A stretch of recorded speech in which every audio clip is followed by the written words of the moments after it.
നമസ്കാരം, welcome to ക്രിസ്റ്റലോത്തി talk. ജീവിതത്തിൽ പലപ്പോഴും പ്രധാനമല്ല അല്ലെങ്കിൽ ഒഴിച്ചുകൂട്ടാം എന്ന് കരുതപ്പെടുന്ന കളികൾ അഥവാ പ്ലേ, അതിനെ കുറിച്ചാണ് നമ്മൾ ഇന്ന് സംസാരിക്കുന്നത്.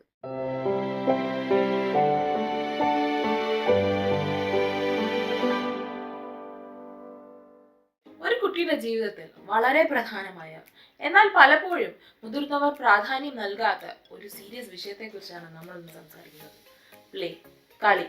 പലപ്പോഴും കുട്ടികളുടെ ജീവിതത്തിൽ മാറ്റി നിർത്തപ്പെടുന്ന അല്ലെങ്കിൽ ഒഴിവാക്കപ്പെടുന്ന ഒന്നാണ് കളികൾ. ജീവിതത്തിന്റെ പ്രധാന ഘടകമായ കളികൾ അല്ലെങ്കിൽ റിക്രിയേഷണൽ ആക്ടിവിറ്റീസ് മുതിർന്നവർക്കും കുഞ്ഞുങ്ങൾക്കും ഒരുപോലെ തന്നെ സന്തോഷവും സമാധാനവും നൽകുന്നു. ഒരു കുഞ്ഞിന്റെ കോഗ്നിറ്റീവ് ഡെവലപ്മെന്റിനും ഇമോഷണൽ ഡെവലപ്മെന്റിനും സോഷ്യൽ ഡെവലപ്മെന്റിനും ഫിസിക്കൽ ഡെവലപ്മെന്റിനും വളരെ പ്രധാനമായി മുന്നിൽ നിൽക്കുന്നത് കളികളാണ്. ഈ കളികളിലൂടെ കളിച്ച് വളരുമ്പോഴാണ് കുട്ടികൾ ഇതെല്ലാം നാച്ചുറലായി അച്ചീവ് ചെയ്യുന്നത്. ആ കുഞ്ഞുങ്ങളിലും ജനിച്ചത് മുതൽ 18 വയസ്സിന് മുന്നേ തന്നെ കളികളിലൂടെ ഒരുപാട് കഴിവുകൾ കുട്ടികൾ നേടിയെടുക്കും. അതിനോടൊപ്പം തന്നെ അറിവും വിജ്ഞാനവും കുട്ടികൾക്ക് ഏറും. കുട്ടികളുടെ വൈകല്യങ്ങൾ മാനസികമോ ശാരീരികമോ ഇല്ല ഇമോഷണലോ ആയുള്ള വൈകല്യങ്ങൾ പലപ്പോഴും കളികളെ ഒരു പരിധിവരെ അഫക്റ്റ് ചെയ്യാറുണ്ട്. ഉദാഹരണത്തിന് autism, cerebral fallacy, Down syndrome എന്നിങ്ങനെയുള്ള കുട്ടികളിൽ മാനസികവും ശാരീരികവുമായുള്ള വൈകല്യങ്ങൾ മൂലം പലപ്പോഴും കളികളിൽ നിന്നും പിന്തിരിക്കാറോ അല്ലെങ്കിൽ ഒരു അതിർവരമ്പുകൾ വരാറോ ഉണ്ട്. എന്താണ് കളികൾ? പലതരത്തിൽ കുട്ടികൾ കളിക്കാറുണ്ട്. എങ്ങനെയൊക്കെ അവർ കളിക്കുന്നു എന്നതിനെ കുറിച്ച് നമുക്ക് നോക്കാം. 2 വയസ്സിനുള്ളിലുള്ള കുട്ടികൾ കളിക്കുന്നതും 12 മുതൽ 18 വയസ്സിലുള്ള കുട്ടികൾ കളിക്കുന്നതും വ്യത്യസ്തമാണ്. അവരുടെ കളികളുടെ ആവശ്യങ്ങളും അവരുടെ കളികളുടെ രീതികളും വ്യത്യസ്തമാണ്. പല കുട്ടികളിലും വ്യത്യസ്ത രീതിയിൽ ഒരേ ടോയ് കൊണ്ട് കളിക്കാൻ അവർക്ക് സാധിക്കുന്നു. കുട്ടികളുടെ ഇമോഷണൽ സ്കിൽസിന്റെയും ഫിസിക്കൽ സ്കിൽസിന്റെയും ഇന്റലക്ച്വൽ സ്കിൽസിന്റെയും ലെവലിന്റെയും ലിമിറ്റേഷൻസിന്റെയും അനുസരിച്ച് കുട്ടികളുടെ കളികളുടെ രീതികളും കുട്ടികളുടെ നീഡ്സും മാറുന്നു. ഒരു ഓക്യുപേഷണൽ തെറപ്പിസ്റ്റിനെ സംബന്ധിച്ചിടത്തോളം കളി വെറും ഒരു ചെറിയ കാര്യമല്ല. അവരുടെ തെറപ്പിയും സെഷൻസും എല്ലാം കളികളിലൂടെയാണ്. കളിയാണ് ഏറ്റവും ഈസിയായി കുട്ടികളെ റീച്ച് ചെയ്യാൻ കഴിയുന്ന ഒരു മോഡൽ. പല പരാതികളുമായി ഞങ്ങളെ സമീപിക്കുന്ന പേരൻസ് ഒരുപാട് കാര്യങ്ങൾ ചോദിക്കാറുണ്ട്. എൻ്റെ കുട്ടികൾ സംസാരിക്കുന്നില്ല, എൻ്റെ കുട്ടികൾ കണ്ണുകളിലേക്ക് നോക്കുന്നില്ല, എൻ്റെ കുട്ടികൾ വിളിച്ചാൽ കേൾക്കുന്നില്ല. പക്ഷെ ഒരിക്കൽ പോലും ആരും തന്നെയും കുട്ടി കളിക്കുന്നില്ല, അവന് കളിക്കാൻ അറിയുന്നില്ല, എങ്ങനെയാണ് ഒരു കളിപ്പാട്ടം യൂസ് ചെയ്യേണ്ടത് എന്നറിയില്ല എന്ന രീതിയിൽ ഒരു സംശയവുമായി എന്ത് ചെയ്യാം അതിനു വേണ്ടി എന്ന് ചോദിച്ചുകൊണ്ട് ആരും വരാറില്ല. പലപ്പോഴും കളി ജീവിതത്തിന്റെ ഒരു ഭാഗമല്ല എന്ന രീതിയിൽ തന്നെ പേരൻസും ടീച്ചേഴ്സും പെരുമാറാറുണ്ട്. അത് തെറ്റായ ഒരു രീതിയാണ്. ഒരു കളിയിലൂടെ കുട്ടികൾ പഠിച്ചെടുക്കുന്ന അല്ലെങ്കിൽ നേടിയെടുക്കുന്ന കഴിവുകൾ, സ്വഭാവ ഗുണങ്ങൾ, അവരുടെ എക്സ്പീരിയൻസസ്, അവരുടെ കോൺഫിഡൻസ് ഇതൊന്നും തന്നെ നമുക്ക് എഡ്യൂക്കേഷനിലൂടെ മാത്രം നൽകാൻ കഴിയുന്നതല്ല. ഇതെല്ലാം തന്നെ പലപ്പോഴും വിലപ്പെട്ടതാണ്. അതുകൊണ്ട് തന്നെ ഒരു ഓക്യുപേഷണൽ തെറപ്പിസ്റ്റ് പലപ്പോഴും കളികളാണ് അവരുടെ ട്രീറ്റ്മെന്റ് മോഡായി എടുക്കാറുള്ളത്. ഒരു കാർ ഓടിച്ച് കളിക്കുന്നതിന് പകരം അതിന്റെ വീലുകൾ ചുറ്റി കളിക്കുക, അതിലേക്ക് നോക്കിയിരിക്കുക, ഫാനിൽ വിരലോടിക്കുക, അതുപോലെ പല സ്ഥലങ്ങളിലും ഈ കാർ കൊണ്ടുപോയി ടാപ്പ് ചെയ്ത് നോക്കുക, എന്തെങ്കിലും സാധനങ്ങൾ ഉണ്ടെങ്കിൽ അത് പൊളിച്ചു നോക്കുക, കടിക്കുക, ഇതെല്ലാം കുട്ടികളുടെ സെൻസറി എക്സ്പീരിയൻസിന്റെയും എക്സ്പ്ലോറേഷന്റെയും ഭാഗമാണ്. ഇങ്ങനെയാണ് കുട്ടികൾ കളിച്ചു തുടങ്ങുന്നത്. ഈ പ്രായക്കാർ പലതരത്തിലുള്ള സോഫ്റ്റ് ടെക്സ്റ്റേഴ്സിനെയും ഇല്ല ഡിഫറെന്റ് ഹാർഡ് ടെക്സ്റ്റേഴ്സിനെയും സീക്ക് ചെയ്യാനോ അവോയ്ഡ് ചെയ്യാനോ തുടങ്ങും. 2 വയസ്സ് മുതൽ 4 വയസ്സ് വരെയുള്ള കുട്ടികളുടെ കളികൾ കുറച്ചുകൂടെ വ്യത്യസ്തമാണ്. അവരുടെ ഭാഷകൾ ഇംപ്രൂവ് ചെയ്തെങ്കിലും അവർ സിംബോളിക്കായി കാര്യങ്ങൾ എക്സ്പ്രസ് ചെയ്യാനും ആക്ഷൻസ് കാണിക്കാനും ആരംഭിക്കുന്നു. ഈ പ്രായക്കാർ പലപ്പോഴും പല കളികളെ സിംപലൈസ് ചെയ്ത് എക്സ്പ്രസ് ചെയ്യാൻ ആരംഭിക്കുന്നു. ഉദാഹരണത്തിന് ബബിൾസ് എന്ന് പറയുന്നതിന് പകരം ഊതി കാണിക്കാനും അത് പോയിന്റ് ചെയ്ത് കളിക്കാനും നമ്മളെ കൂട്ടുപിടിക്കുന്നു. അങ്ങനെയാണ് കളികളുടെ ഡിഫറെന്റ് സ്റ്റേജസ്. ഈ കളികളിലെല്ലാം കൂടെ തന്നെ കുട്ടികളുടെ പല മോട്ടോർ കപ്പാസിറ്റീസും വിഷ്വൽ കപ്പാസിറ്റീസും ഇന്റലക്ച്വൽ കപ്പാസിറ്റീസും കൂടുന്നു. കുട്ടികളുടെ പോയിന്റിംഗ് സ്കിൽസ്, കുട്ടികൾക്ക് റിലേറ്റ് ചെയ്യാനുള്ള കഴിവ്, കുട്ടികളുടെ ഇമോഷൻസ്, കുട്ടികളുടെ ഫീലിംഗ്സ് എല്ലാം തന്നെ ഇംപ്രൂവ് ആകുന്നു. അതിനോടൊപ്പം അവരുടെ കോൺഫിഡൻസും വർദ്ധിക്കുന്നു.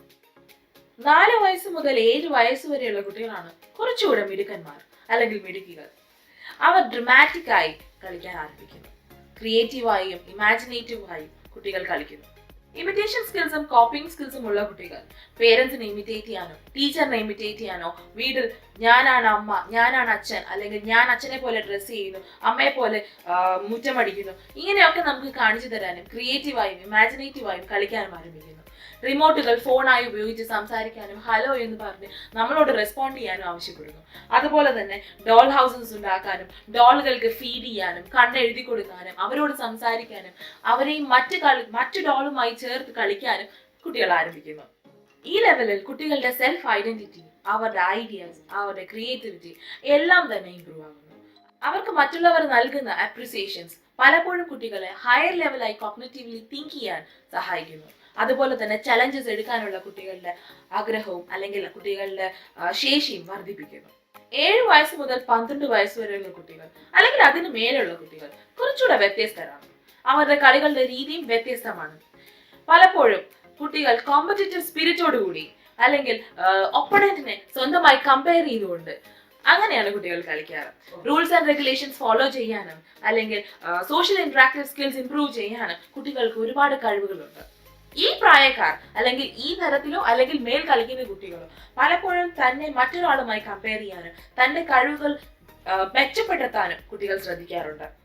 ഈ പ്രായക്കാർ പലതരം ക്രാഫ്റ്റ് ആക്ടിവിറ്റികളിലും സ്പോർട്സ് ആക്ടിവിറ്റികളിലും ഇൻട്രസ്റ്റ് പ്രകടിപ്പിക്കുകയും കളിക്കുകയും ചെയ്യുന്നു, നല്ല രീതിയിൽ തന്നെ. അതുപോലെ തന്നെ എഗ് കാർട്ടൺ കൊണ്ട് ഫ്ലവേഴ്സ് ഉണ്ടാക്കുക, ഫുട്ബോൾ പ്ലേ കളിക്കുക, ഡോൾ ഹൗസസ് ഉണ്ടാക്കുക, പല ബ്രോക്കൺ പാർട്സ് കൊണ്ട് പുതിയ രീതിയിലുള്ള ടോയ്സ് ഉണ്ടാക്കിയെടുക്കുക. ഇതെല്ലാം ഈ പ്രായക്കാരുടെ പ്രത്യേകതയാണ്. ഫിസിക്കൽ ഡിസബിലിറ്റി ഉള്ള കുട്ടികളിലോ അല്ലെങ്കിൽ കോഗ്നിറ്റീവ്ലി ഇഷ്യൂസ് ഉള്ള കുട്ടികളിലോ അല്ലെങ്കിൽ ഇമോഷണൽ സോഷ്യൽ ഇഷ്യൂസ് ഉള്ള കുഞ്ഞുങ്ങളിലോ ഈ പറയുന്ന പ്ലേ സ്കിൽസ് അതാത് രീതികളിൽ വർക്ക് ചെയ്യാറില്ല. പലപ്പോഴും തന്നെ കുട്ടികൾ ഈ സ്കിൽസിൽ നിന്നും ലാഗ് ചെയ്യാറുമുണ്ട്. ഓക്കുപേഷണൽ തെറപ്പിയുടെ പ്രധാന റോള് പ്ലേ സ്കിൽസ് ഇംപ്രൂവ് ചെയ്യുക എന്നതാണ്.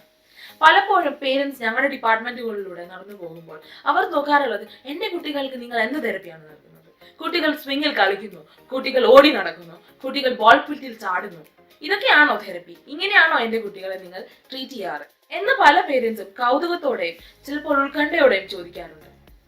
ഓക്കുപേഷണൽ തെറപ്പി പലപ്പോഴും കളികളിലൂടെയാണ് വർക്ക് ചെയ്യാറ്. കുട്ടികളുമായി അടുത്തിടപഴകാൻ ഏറ്റവും സൗഹൃദത്തോടുകൂടി പെരുമാറാനും കഴിയുന്നത് കളികളിലൂടെ തന്നെയാണ്. സെർബ്രൽ പാലസി അല്ലെങ്കിൽ ഫിസിക്കൽ ഡിസബിലിറ്റീസ് ഉള്ള കുഞ്ഞുങ്ങളിൽ പലപ്പോഴും ഗ്രോസ് മോട്ടോർ സ്കിൽസ് എപ്പോഴും ഒരു പ്രശ്നമായി തന്നെ നിൽക്കാറുണ്ട്.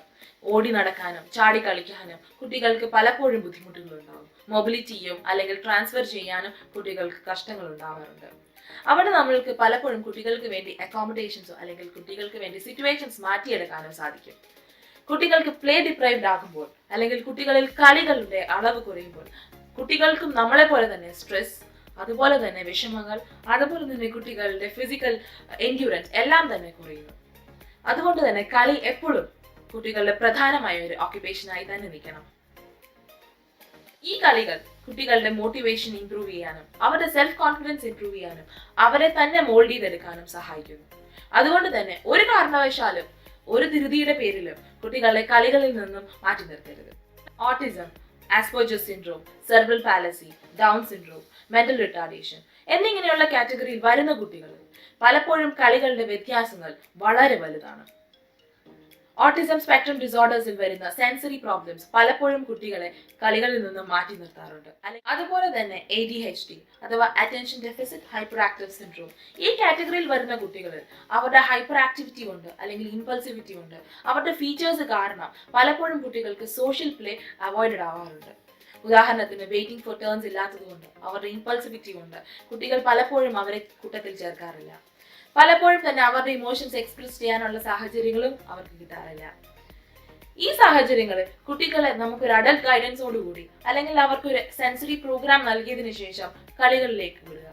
സോഷ്യലി ഇന്ററാക്ട് ചെയ്യാനും അവരുടെ എക്സ്പ്രഷൻസ് പുറത്തു കൊണ്ടുവരാനും സഹായകരമാകുന്ന രീതിയിലുള്ള കളികൾ നൽകുക. ഈ കളികളിലൂടെ തന്നെ നമുക്ക് കുട്ടികളുടെ സെൻസറി ഇഷ്യൂസിനെ മാനേജ് ചെയ്യാനും അവരെ മറ്റു സിറ്റുവേഷൻസുമായി ഇന്റഗ്രേറ്റ് ചെയ്യാനും അവർക്ക് കൂടുതൽ കോഗ്നിറ്റീവ് സ്കിൽസ് ഇംപ്രൂവ് ചെയ്യാനും സാധിക്കും. എങ്ങനെ ഈ കളികളെ തെറപ്യൂട്ടിക്കായി നിങ്ങൾക്ക് വീടുകളിൽ ഉപയോഗിക്കാം എന്ന് നമുക്ക് വരും വീഡിയോയിൽ നോക്കാം. This is me, Gayatri. See you in the next video.